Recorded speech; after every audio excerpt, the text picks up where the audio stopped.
spoken in memory of somebody. The first time was my grandfather, the second time was my grandmother, and the third time was at this weird church in Lanesboro. Where's my Lanesboro people? Right there, right? My mother had me shortly after she was finished with college, and she raised me on her own for a while. She married, and I was adopted by my father in second grade. So in those early years, I was raised by this tribe of men. My uncle Kevin, Kevin O'Leary, and Stephen Libby. And these men, for me, very early on, are precisely the reason why I am the way that I am. And so I wrote some of this down about this. I was talking to PJ. My earliest memory for me with Steve is this picture of the Alpine slide at Wild Mountain. For me, looking at that picture as I grew older and seeing that, what I remember and why it was so important to me was in spending the time with my mother and having this tribe of men around, Steve having his arm around me, and that fatherly love that was there. So that's my earliest memory of Steve, showing that love. I'm going to go through a couple more. Our families, I was just talking to Brendan, our families shared Christmas and Thanksgiving for a long time. That preceded me. They started in the 60s and went on, but what I remember is them being there, and we had this tradition. I was the only child for a long time, until 82, I was just told. And so they had this tradition where I would go out with the men. I mean, imagine, right? Like, that's pretty exciting stuff. And, Steve was one of the men, so that's really cool. And we would go out and look for Santa Claus, because obviously that's what you do during Christmas. You have to go find him. And so we would go out, and we would drive around, and we would look for Steve. All we would do is go a few blocks away to the school and whip shitties in the parking lot for a while. And I remember that very, very clearly with the level of love that's just, life-affirming. And I think it was Steve, and I can kind of place the time that this went on because I believe it was Steve who purchased a new car. And then I remember the Christmas that the forward moving shitties were over, because we had front-wheel drive, and so we had to do it in reverse, because we didn't stop.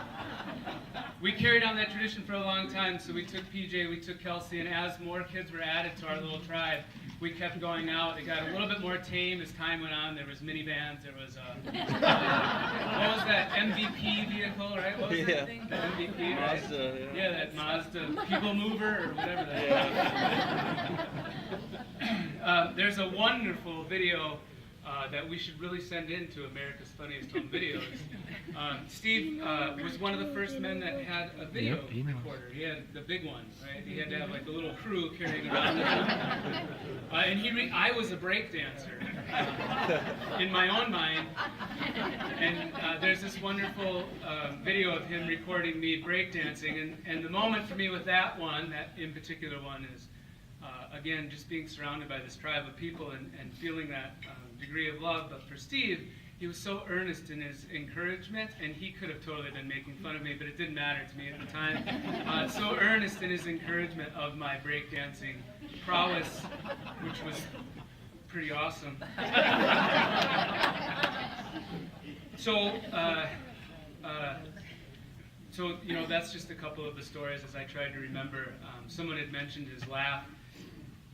His laugh was undeniable, that when he would break out in that laugh, and the way that his face could beam in a moment, right? Like all of a sudden that smile, and that big smile, I loved dearly.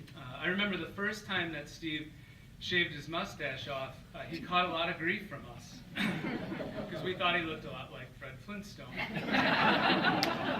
He grew it back. So for me, Steve Libby was a few different things. He was absolutely a father figure to me.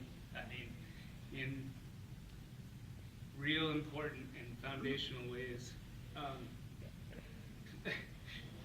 Remarkably so.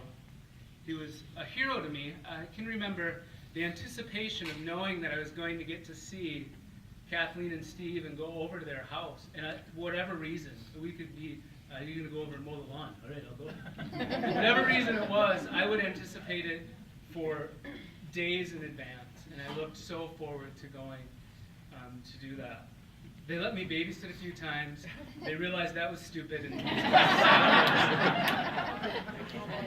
right? Where's Kelsey? I was not a good babysitter. I was not good. She was old enough to know that I wasn't good. PJ, on the other hand, did whatever I asked him to do. So a father figure, a hero, and then I did vote for Nader, so he was also a bit of a nemesis at times. I wrote on this, unfortunately, I'd lost touch with him over the last few years, and that was a very difficult thing to have happen. And even though we lost touch, or space was drawn, it was remarkable. In a crowd of thousands, we would run into him. My wife and I, we saw him at Grandma's almost every year, and there's a lot of people at Grandma's. And we just saw him recently at the 10 Mile. And so what I took that to be is he had his own gravitational pull. And I was forever in that orbit. So, that orbit is gone. It's somewhere else now. And so I reflect, I think about it. We can get pissed off, we can feel a sense of loss, we can go through stages of grief, whatever we want to do. But I looked for a little bit of a lesson from Steve Libby, this guy who's been around my whole life. And this was the lesson that I take away from this is, and for PJ and listening, when you talk about having lost that time, this is my lesson, is you love who you love as hard as you can while they're around, because you don't know if they're going to be around that next moment. And that's the lesson that I learned through Steve Libby's legacy, and having to take some time with him and having to take some time without him. And I promise him, the spirit of him, going forward, that I'm going to hold on to this piece of paper and I'm going to remember that thing that I wrote down, which is that we love the people we love as hard as we can while we're around them. So, to Steve, cheers.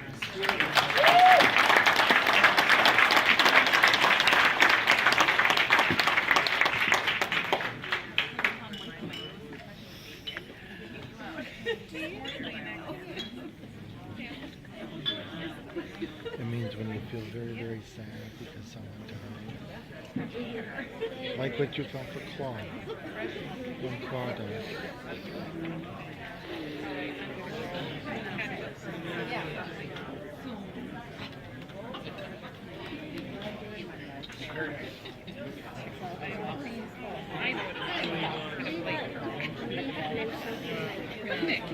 Like Reed? Yeah. No.